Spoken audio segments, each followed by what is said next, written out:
देखो नंद गोपाल।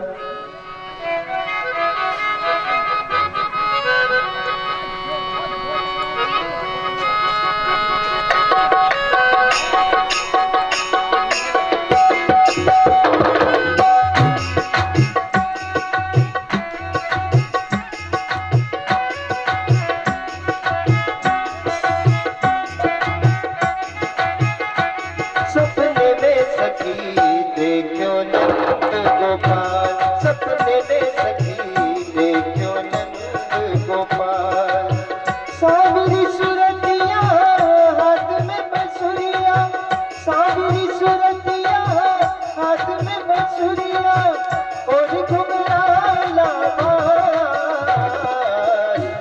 सपने में सखी देखो नंद गोपाल, सपने में सखी देखो नंद गोपाल।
सपने में सखी देखो नंद गोपाल, सपने में सखी देखो नंद गोपाल।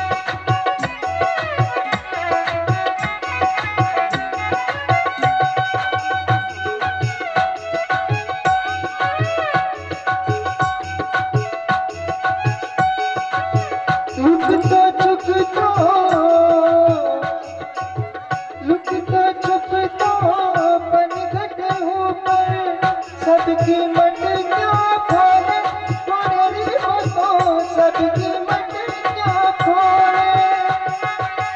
घर घर जाब तो माखन चुराब तो, घर घर जाब तो माखन चुराब तो प्यार यशोदा रोला। सपने में सखी देखो नंद गोपाल, देखो नंद गोपाल, सपने में सखी देखो नंद गोपाल।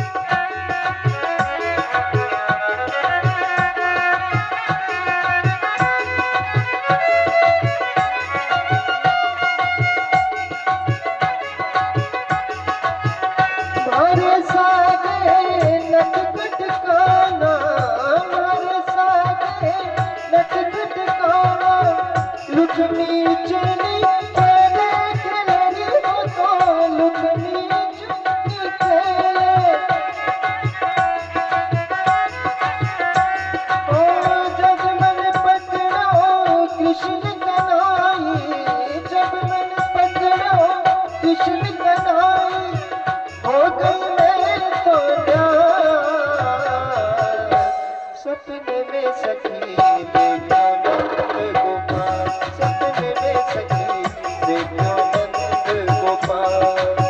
सावरी सुरतिया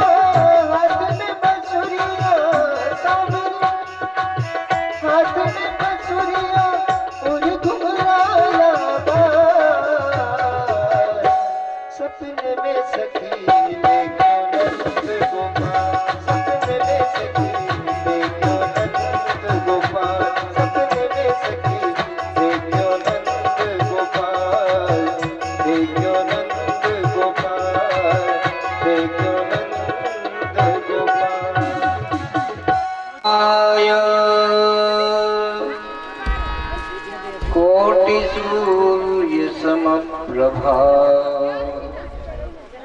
निरविघ्नं कुरु मे देव शुभकार्येषु सर्वदा। अखण्डमण्डलाकारं व्याप्तं येन चराचरम् तत्पदं दर्शितं येन तस्मै श्री गुरवे नमः।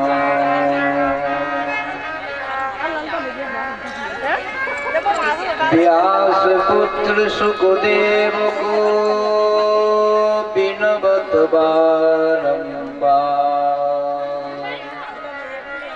जिनकी कृपा कटाक्ष से मिटत अनेक विकार।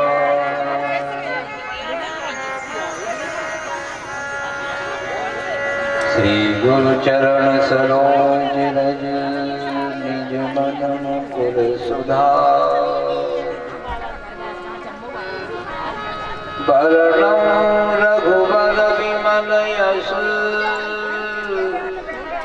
ज्योदायक फलचार।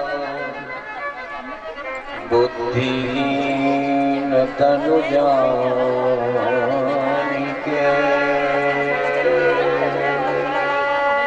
सुमिरौ पवन कुमार। बल बुद्धि विद्या देव मोहि हरहु क्लेश विकार।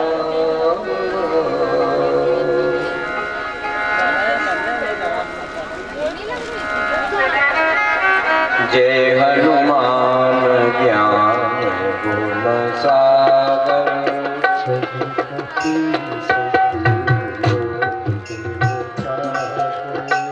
रामदूत अति बल धामा।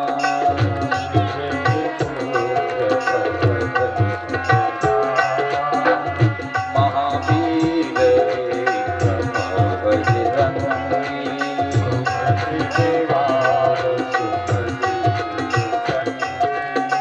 कंचन वरण विराज सुवेशा।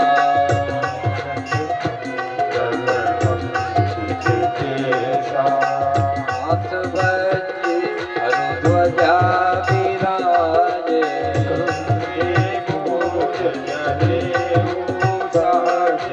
शंकर सुवन केसरी नंदन।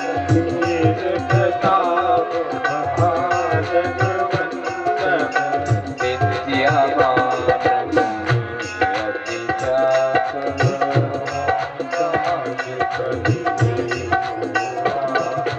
रघुचरित्र सुनिए को रसिया।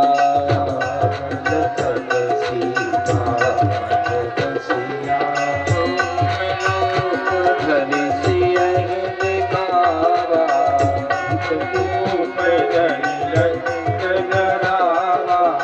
भीम रूप धरि असुर सहारे।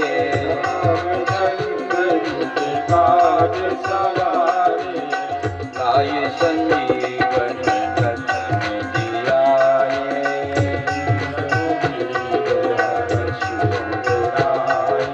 रघुपति कीन्ही बहुत बड़ाई।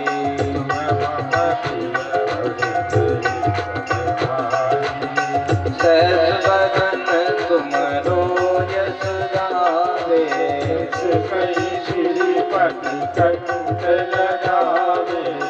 सनकादिक ब्रह्मादि मुनीसा।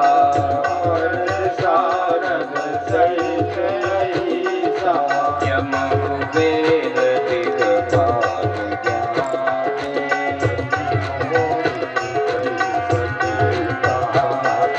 तुम पुकार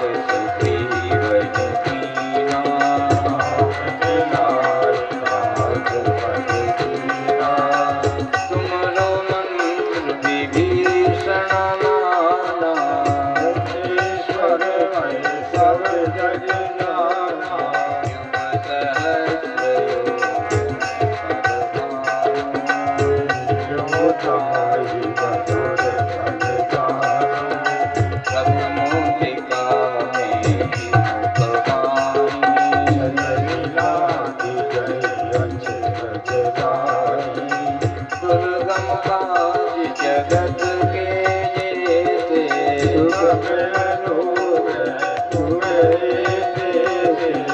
राम दुबारे तुम रखवारे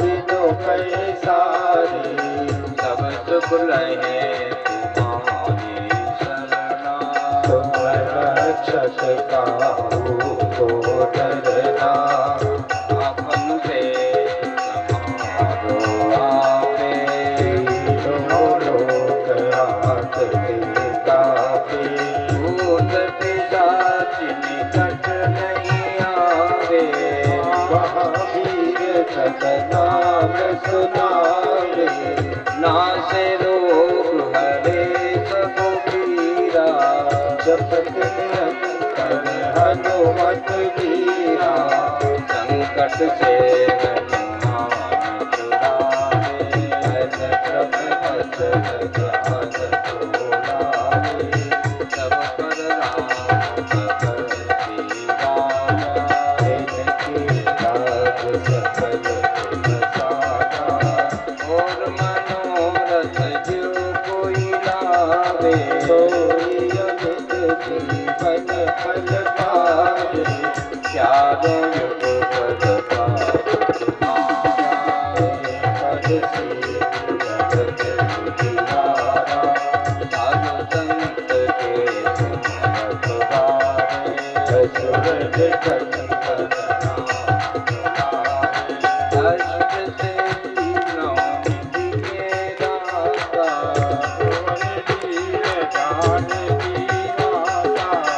राम रसायन तुम्हारे पासा रघुपति के नासा तुम्हारे भजन राम जन्म के दुख बिसरावे अनंत काल रघुपति कुल जाई जहाँ जन्म हरि भक्त गाई और देवता चित्त न डरहि हनुमान से सर्व सुख करई संकट कटे मिटे रघुबीरा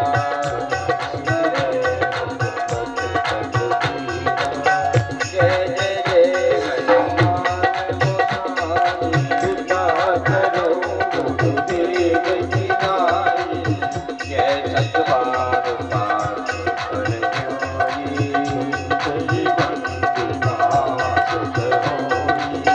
जो ये पढ़े हनुमान चालीसा तुलसीदास सदा हरि चेरा तुलसीदास सदा हरि चेरा कीजे नाथ हृदय मेरा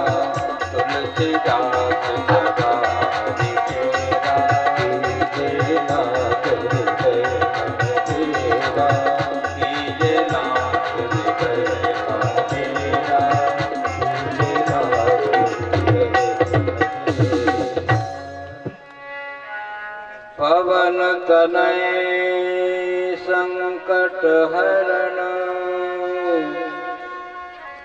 मंगल मूर्ति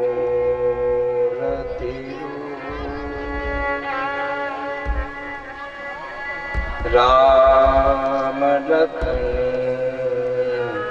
सीता सहित हृदय वसऊं सुरभूप हृदय वसऊं सुरभूप।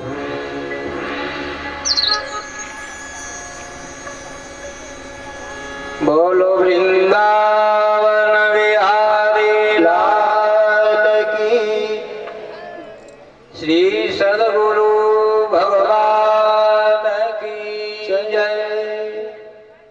भागवत महापुराण की जय।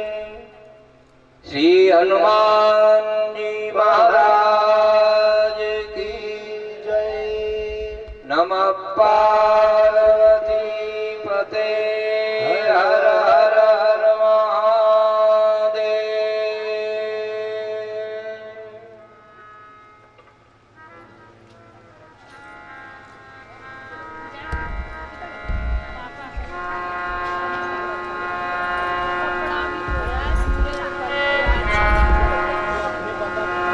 निगम कल्पतरोर्गलितं फलम्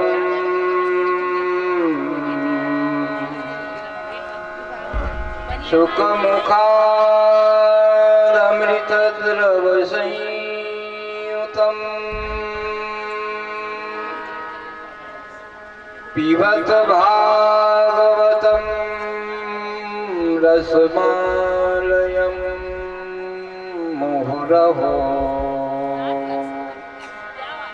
रसिका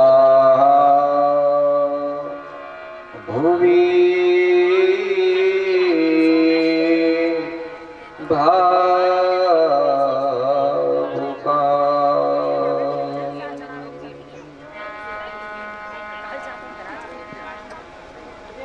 हमारे प्रातः स्मरणीय श्री सद्गुरु भगवान के समाधि स्थल में हम जहाँ बैठे हुए वहीं से उनको सादर दंडवत प्रणाम करें। भागवत महापुराण भगवान श्री कृष्ण का दिखने वाला शरीर है साकार, इसको भी हम वंदन करें। आज पंचम दिवसीय मध्याह्नकालीन सत्संग बेला में आगंतुक सभी प्रबुद्ध श्रोतागण, माताएं, बहनें जो यहाँ उपस्थित हुए हैं, उन सभी का व्यासपीठ की ओर से कल्याण हो, सबका जीवन भगवान मंगलमय करें। हमारे भव सागर में अनेक प्रकार के कष्ट हैं, वो पुराण पुरुषोत्तम हमारे भव सागर के होने वाले समस्त दुख, शोक, रोग, भय, व्याधि, इन सब से हमें मुक्त करें। सर्वे भवन्तु सुखिनः। भगवान से हम सभी निवेदन करें कि परमात्मा हम सभी पृथ्वी के जीव सुख से रहें। सर्वे सन्तु निरामयाः। समस्त भूमंडल के भूत प्राणी सब रोग से रहित रहें। सर्वे भद्राणि पश्यन्तु। और जहां जहां आपके कल्याण करने वाले मंगलमय सत्संग, कथा, यज्ञ आदि के जो आयोजन होते हैं, हम जब तक भी जिए आंखों से ऐसे शुभ मंगल कार्यों को देखते हुए जिए। मां कश्चित दुख भाग भवेत्। संसार के सभी प्राणियों को आप दुख से, कष्ट से मुक्ति दिलाएं। दैहिक, दैविक, भौतिक तीन प्रकार के दुख होते हैं। दैहिक ताप वो होता है जो इलाज कराने से नष्ट हो जाता है। दैविक ताप किसी देवता की पूजा में, अर्चना में हमारी कोई गलती हो गई हो, जिस कारण से वो हमारे कुल देवता हो या ग्राम देवता हो, वो नाराज हो रहे हों, तो उनकी नाराजी हम उन देवी देवताओं को मना करके, प्रणाम करके वो उनकी व्याधियां भी मिटा सकते हैं। लेकिन जो भौतिक ताप होता है, वो भौतिक ताप न इलाज से मिटता है, न देवी देवताओं से मिटता है। वो रोग भोगने के बाद में ही मिटता है। लेकिन भगवान यदि कृपा करें तो दैहिक, दैविक और भौतिक ये तीनों प्रकार के ताप हमारे ईश्वर की कृपा हो जाए तो सब दूर हो जाते हैं। जब ईश्वर कृपा करता है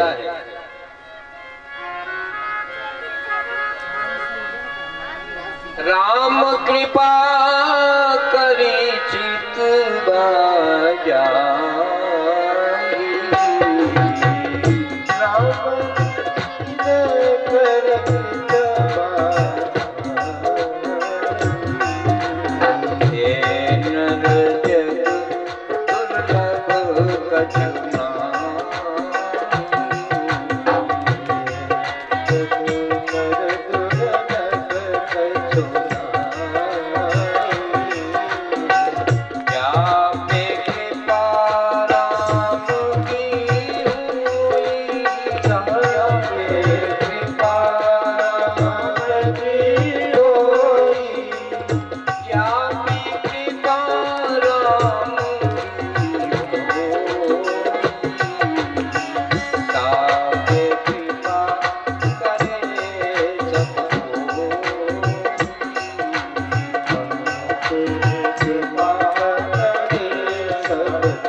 कृपा कर दें उसके लिए कोई भी वस्तु कठिन नहीं होती। जब भगवान अगर प्रसन्न है तो दुश्मन भी हमारे मित्र हो जाते हैं। अग्नि देवता जो दुनिया को जला देता है वो अपनी राम जी की कृपा होने के बाद में चंदन की तरह ही शीतल हो जाता है। प्रहलाद जी का तो प्रमाण साक्षात है ही। जब प्रहलाद जी को मारने के लिए अग्नि जलाई गई लकड़ियों का ढेर लगाकर और उसमें प्रहलाद को बिठाया गया उसकी बुआ जी की गोद में, जो ढूंढा राक्षसी कभी जलती नहीं थी अग्नि में, वरदान था, वो तो जल गई। और प्रहलाद जी जिसको जलना था उनका बाल भी बांका नहीं हुआ।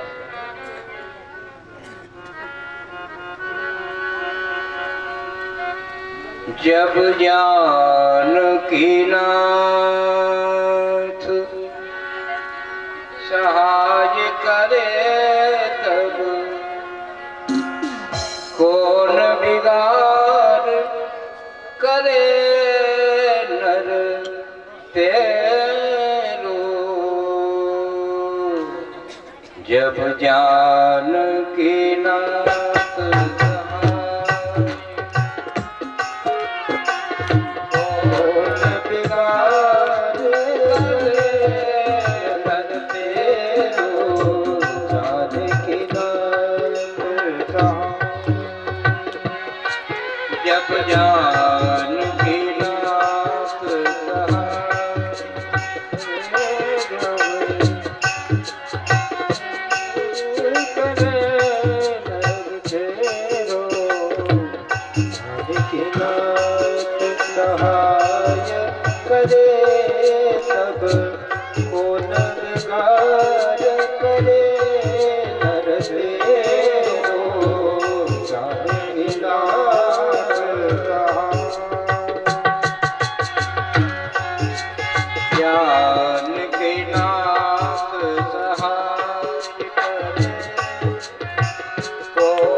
सहाय करे तब कौन बिगाड़े नर तेरो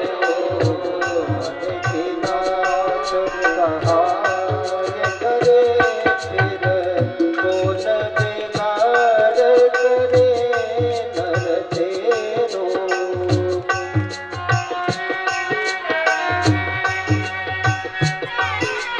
सूरज मंगल सोम प्रभु सुत सूरज मंगल सोम प्रभु सुख सूरज। जब भगवान कृपा कर देते हैं तो हमारा कोई बाल भी बांका नहीं कर सकता। ये जो नवग्रह सूर्य चंद्र मंगल बुध गुरु शुक्र शनि राहु केतु चौथे आठवें बार में स्थान में आते हैं ना तो बहुत पीड़ा देते हैं। सूरज मंगल सोम प्रभु सुत बुध अरु गुरु वरदायक तेरो राहु केतु की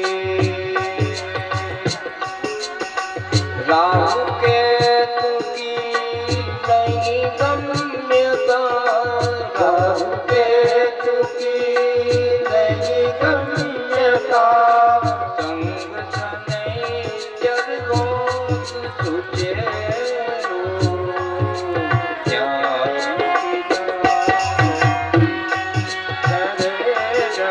पूर्ण बिगाड़ करे नर तेरो नाथ सहाय करे फिर कौन बिगाड़ करे नर तेरो ज्ञान के नाथ सहाय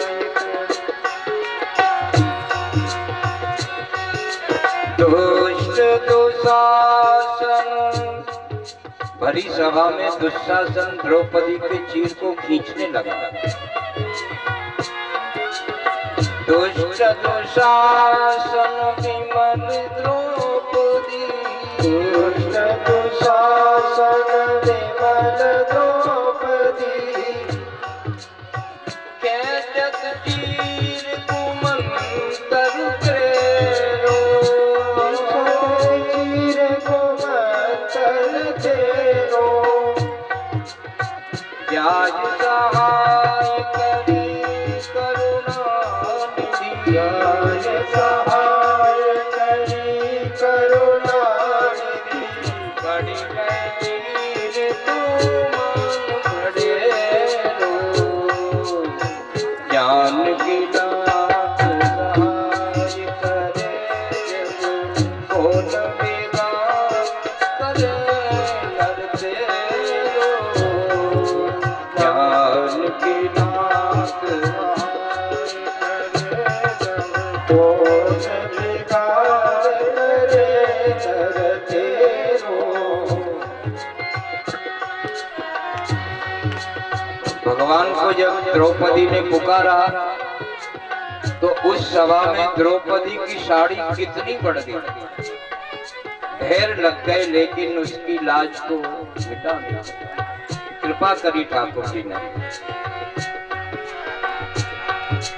जाकी सहाय करी करुणा निधि जाकी सहाय करी करुणा निधि ताकि जगत में भाग बढ़े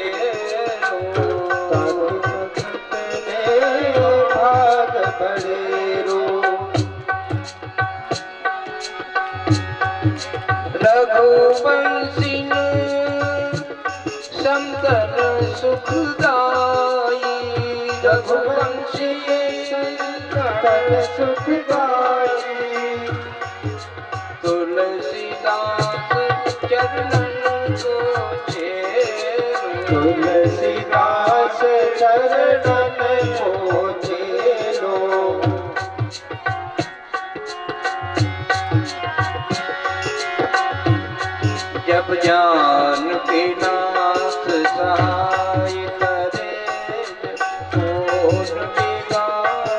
करे नरते जग जानकी नाथ सहाय।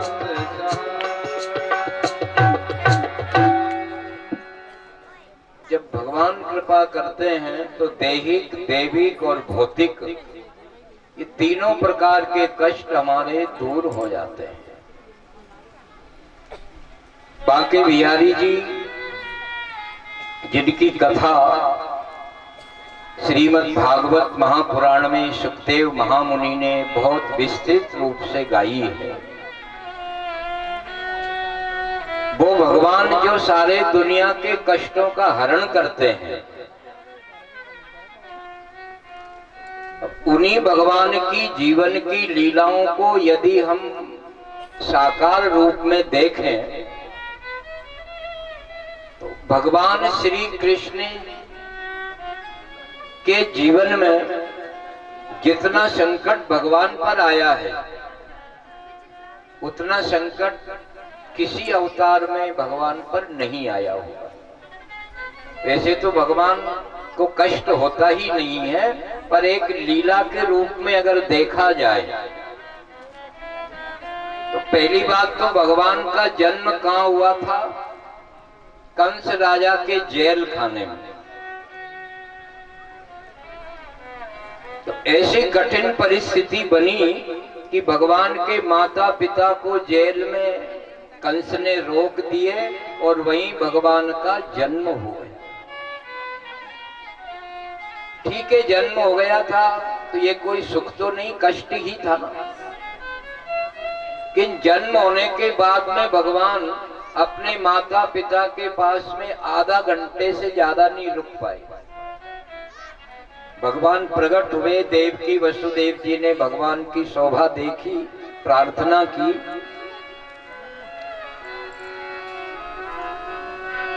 अदरम मधुरम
मधुराधिपते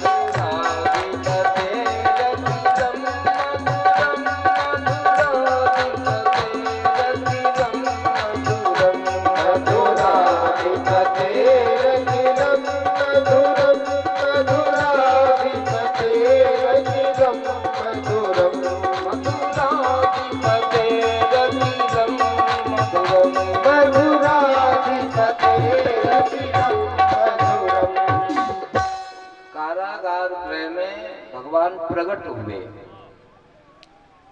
माता जी ने और पिताजी ने दोनों ने देखा। अब वहां और कोई तो था नहीं, तीनों प्राणी हैं।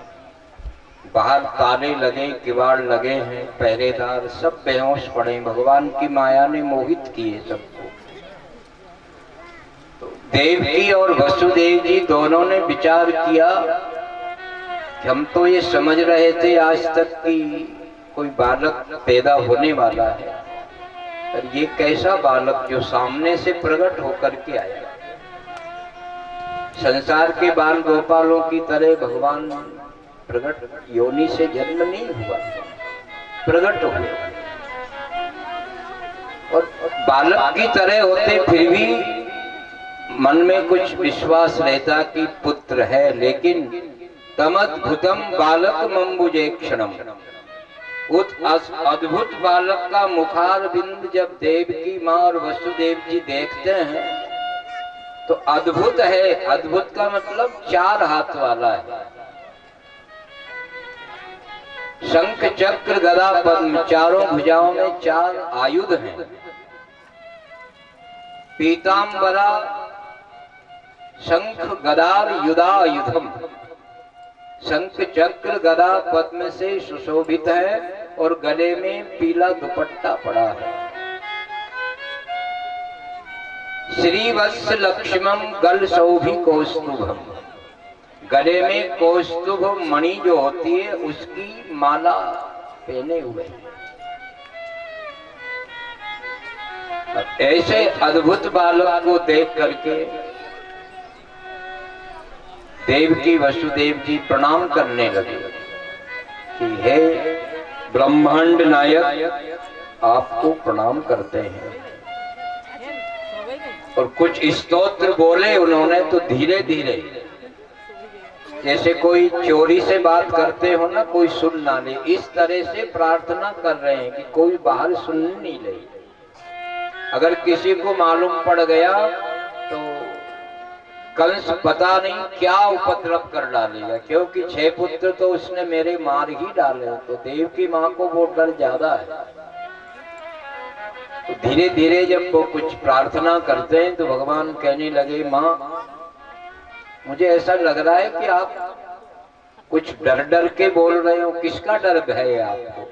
जो कहना हो अच्छी तरह जोर से बोलो, क्या कह रहे हो?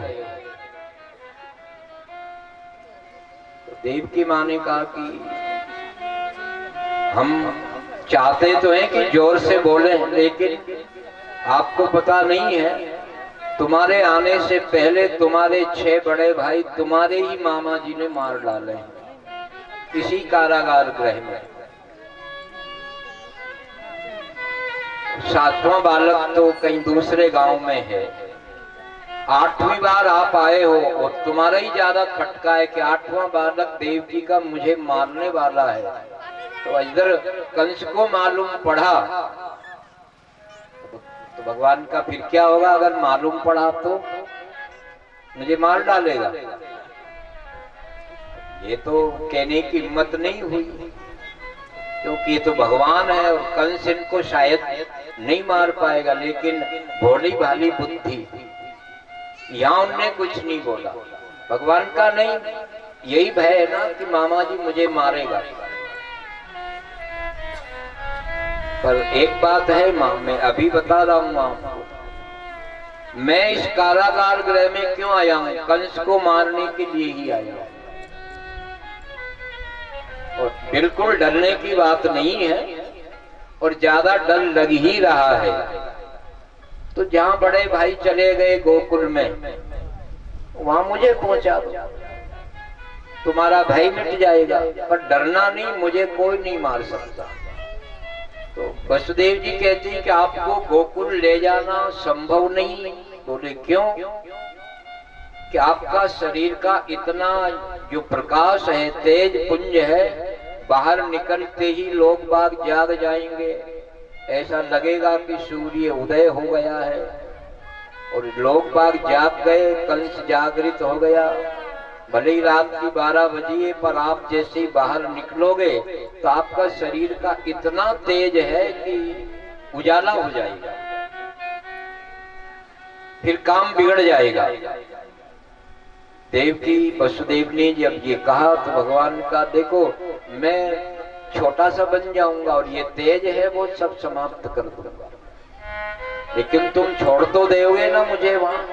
बोले कहां छोड़ेंगे, तुम्हारे बड़े भैया को तो रोहिणी जी के पेट में रखिया योग माया पर, मुझे आपको छोड़ना है यशोदा माँ जी के पास।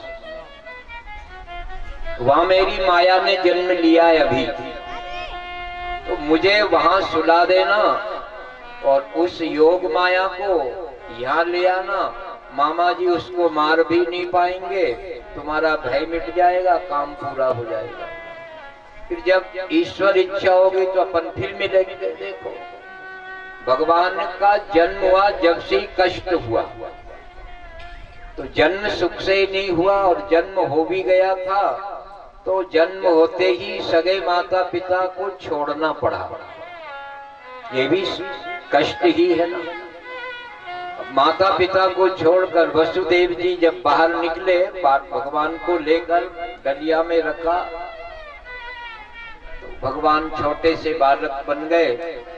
और जब आकाश की निगाह पड़ी तो आकाश बहुत खुश है कि अब तो हमें बड़ा अभिमान आ गया। क्यों कि लोग बाग दुनिया के हमें काला काला कहते थे, काली घटा कहते थे, पर भगवान ने ही हमारा रंग पसंद किया, ये भी तो काले ही है, अब हम क्यों डरे। तो बादल उस खुशी में इतना जोर से बरस रहे हैं कि कोसों तक यमुना महारानी में जल बह रहा है, गर्जना हो रही है, और बिजलियां तो इतनी चमकती है बार बार कि हम दर्शन कर लें भगवान। फिर बिजलियां छिप जाती है, फिर प्रकट होती है, फिर छिपती है, फिर प्रकट होती है। उजाला हो रहा है बिजली चमकने का। मेंढक बोल रहे हैं क्योंकि भादों का महीना मघा नक्षत्र की वर्षा भयंकर होती है, और उस दिन तो खुशी में बादल इतना जोर से बरस रहे हैं कि अपना बिराना कुछ सूझ नहीं रहा है, रास्ता किधर है, जल ही जल, हाथी की सूंड की तरह मोटी धाराएं बह रही हैं।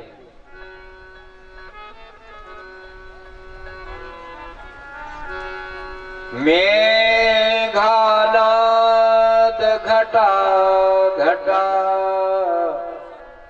घुर घटा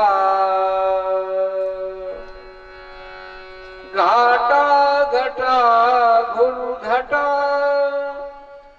मंडू कश्य बको बको बक बको बाकी बको बू बको विद्युत ज्योति चकी मकी चकमकी चाकी मकी दृश्यते।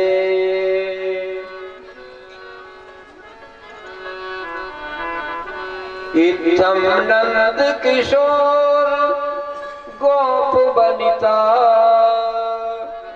वाचस्पति पातु भाव।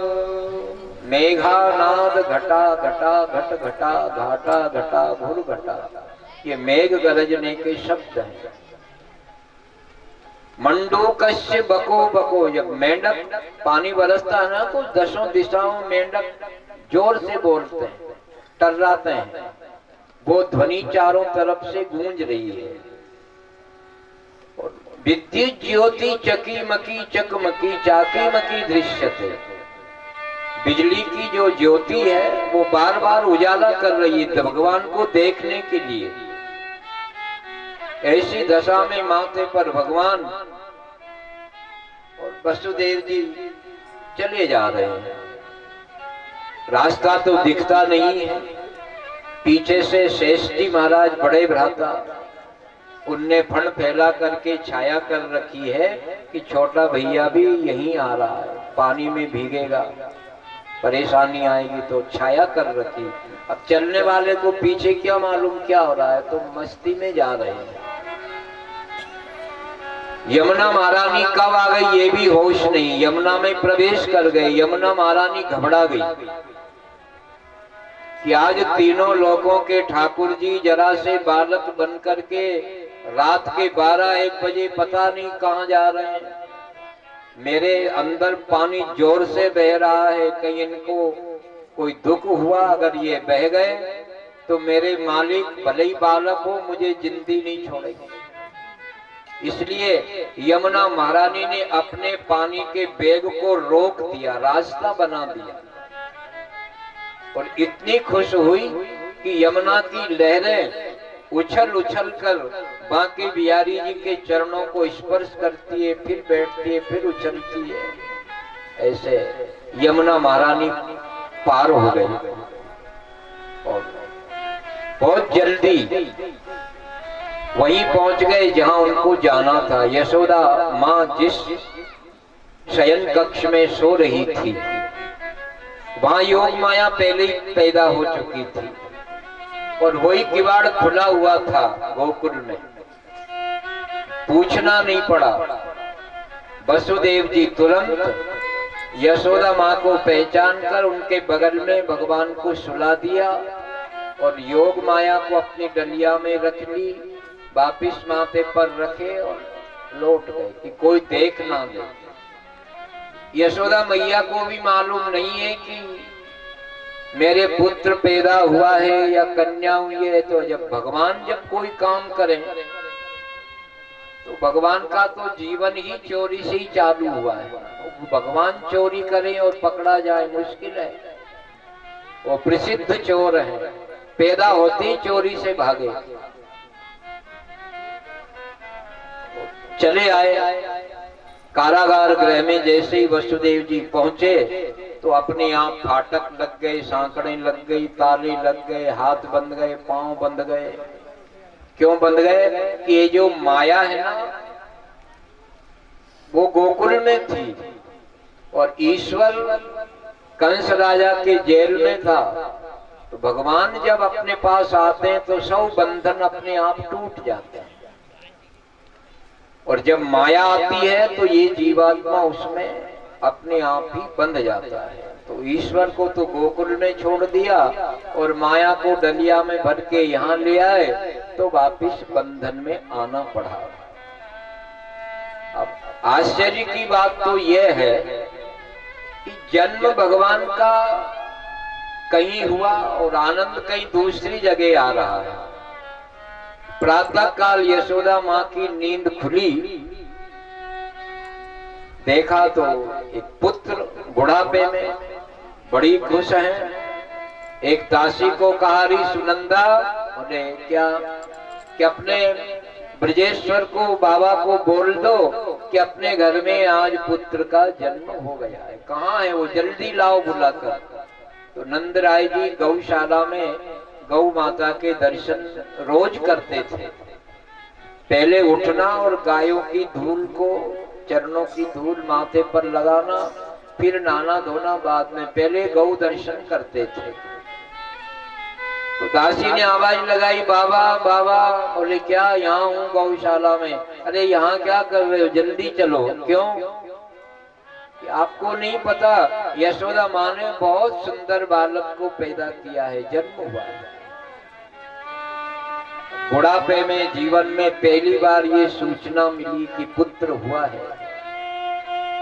बहुत खुश हुए, नहा धो करके और बालक के दर्शन के। तो वो बालक क्या है, वो तो भगवान है। खुश होकर के नंद राय जी ने, तो जैसे ही सूर्य उदय हो रहा है तो पूरे ब्रज 84 कोस में हर्ष उल्लास उठा। घर घर में खुशियां छा गई कि आज हमारे नंद राय जी के घर में बुढ़ापे में भगवान ने पुत्र दिया है, चलो दर्शन करें। बने जो बधाइयां दो, मिठाइयां ले चलो। तो ब्रिज की गोपियां, ग्वाल श्रृंगार कर करके श्रीफल, रोली, अक्षत, दूध, दही, स्वर्णमाला, पुष्पमाला और भीड़ लग गई नंदराय जी के भवन में।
अरुण नयन भ्रिकुटी गे बाकी चितवन मधुर दिशा।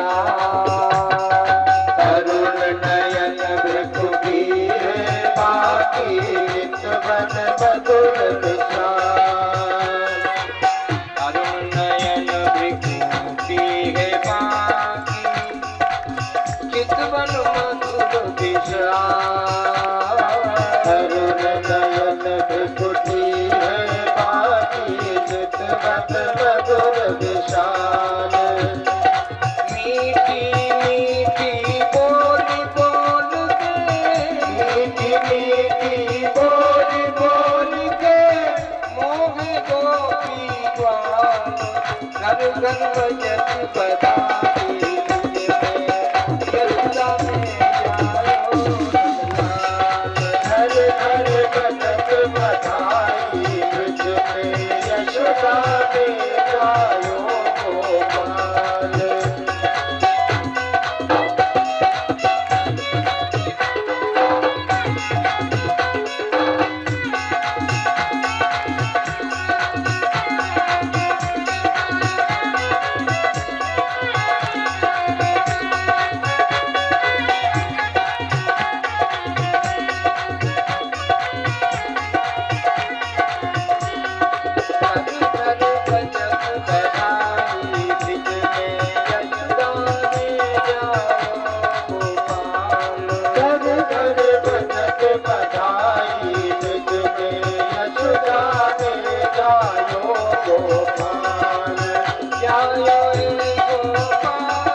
बजती बधाई दिल में यशोदा ने जायो गोपाल। घर घर बजत बधाई दिल में यशोदा ने जायो गोपाल। यशोदा ने जायो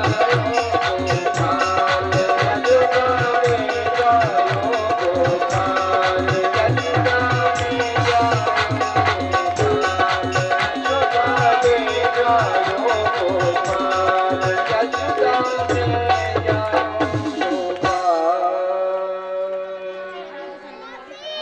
वृंदावन बिहारी लाल की जय। भगवान का जन्म तो मथुरा जी में हुआ था, माता पिता कोई और थे, लेकिन खुशियां किसी और ने मनाई। इधर तो नंद बाबा के यहाँ उत्सव मनाया जा रहा है और उधर योग माया कंस राजा के कारागार गृह में आ चुकी है। हाथ पैर बंद गए। अब तक तो सब सोए हुए थे, क्योंकि माया से मोहित कर रखे थे ठाकुर जी ने। जब काम सब उनका अच्छी तरह व्यवस्थित हो गया तो अब सबकी पहरेदारों की अचानक एकदम नींद खुली, और नींद खुलते ही योग माया की रोने की आवाज सुनाई। सिपाही एक दूसरे को पुकारने लगे, रे उठो उठो। ये क्यों? अरे वो अपने राजा साहब का काल पैदा हो चुका है, रो रहा है, ध्यान रखना कहीं निकल नहीं भागे। भगवान को कौन रोकने वाला? आए तो आ गए, गए तो गए। कंस राजा को सूचना दी, महाराज आपका मारने वाला काल पैदा हो चुका है। अब जो अपनी मृत्यु का समाचार सुन ले कि तुम्हें मारने आ रहा है कोई, तो आदमी घबराएगा नहीं क्या? कंस इतना घबरा गया, मौत का समाचार सुनकर। तलवार हाथ में है लेकिन बेहोशी में जा रहा है। ना कोई जूते चप्पल है, ना कोई तैयारी है, गिरता पड़ता, ठोकरे खाता। मौसम खराब था, बरसात हो रही थी, पर जैसे तैसे जेल में पहुंच ही गया। और वहां जाकर के देखा, देव की माँ की गोद में एक कन्या। अब देव की माँ यहाँ थोड़ा झूठ बोल गई। झूठ बोलना पाप है, लेकिन हमारे झूठ बोलने से किसी की जान बच रही हो तो ऐसी जगह में झूठ बोलने का पाप नहीं होता। किसी की आजीविका अगर नष्ट हो रही हो, वहां अगर झूठ का प्रयोग करने से हमारी आजीविका बचती हो तो वहां झूठ बोल सकते हैं। शैया पर स्त्री को प्रसन्न करने में असत्य बोल सकते हैं। 3 जगह झूठ बोलने का आदेश शास्त्रों में दिया है। तो देव की माँ ने सोचा कि मेरे झूठ बोलने से अगर ये कन्या बच जाए तो झूठ बोल दूं। तो अपने भाई कंस को कहने लगी, भैया बोले क्या? देखो, आकाशवाणी ने जो कहा था कि तुम्हारे देवकी के गर्भ से 8वीं बार पुत्र होगा, वो तुझे मार डालेगा। देख भैया, पुत्र नहीं, ये तो कन्या हुई है।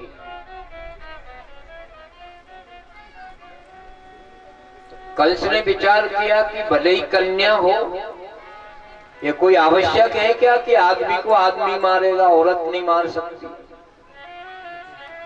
है तो मेरा काल, चाहे वो कन्या हो चाहे बालक हो, मैं इसको जिंदा नहीं छोड़ूंगा। ऐसा कहकर उस कंस ने योग माया के दोनों पांव पकड़ लिए और खींच करके मारने लगा। तो देव की माँ कहने लगी, भैया तेरे हाथ जोड़ूं, इस कन्या को तो जिंदी छोड़ दे, क्योंकि मेरे तूने और पुत्र मार दिए है ना, उनका दुख इसको देख देख करके दूर करती रहूंगी, इसको तो मत मार। कंस ने एक भी नहीं सुना और हाथ में उस योग माया को पकड़कर और जब पछाड़ने लगा तो वो हाथ में से छूटकर आकाश में जाकर के प्रकट हो गई।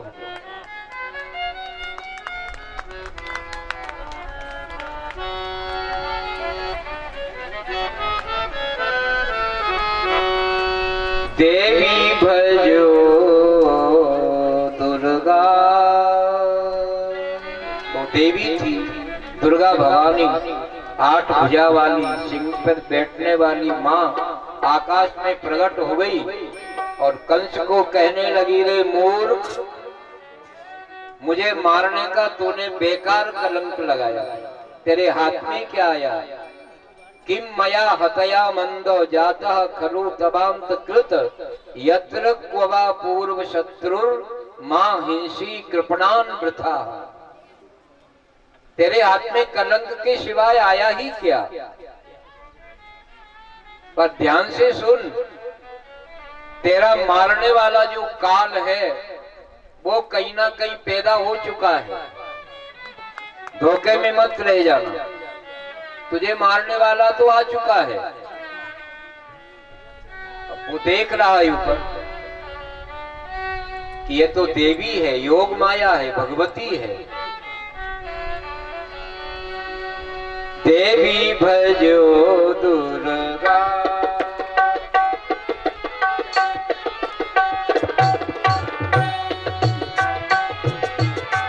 देवी भजो भजो भजो दुर्गा, देवी भजो भवानी, देवी भजो भवो दुर्गा, भजो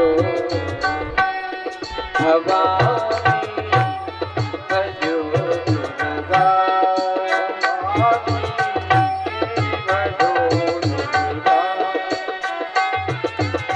जगत जननी महिषासुरमर्दिनी,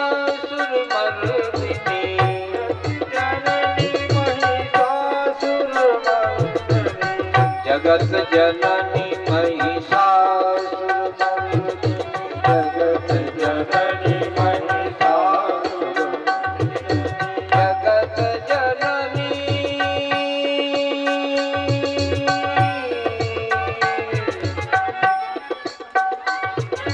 जगत जननी महिषासुरमर्दिनी, जननी महिषासुरमर्दिनी, देवी भजो दुर्गा भवानी, भजो दुर्गा भवानी, देवी भजो दुर्गा।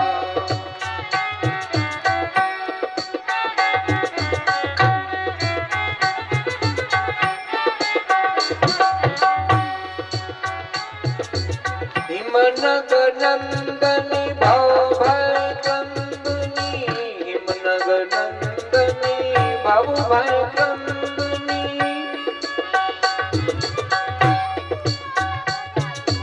हिमनगर नंदनी भव भय कंदनी, हिमनगर नंदनी भव भय कंदनी, हिमनगर नंदनी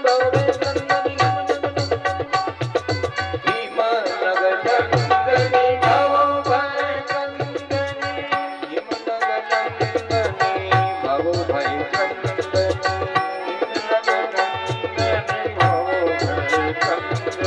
नागत चतुर्भय वरदानी, शरणागत चतुर्भय वरदानी, अभय वरदानी, अभय वरदानी, दुर्गा भवानी,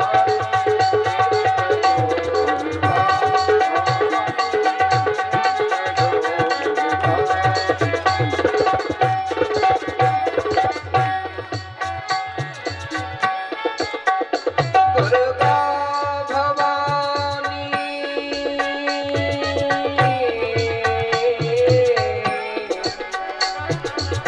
देवी भजो दुर्गा।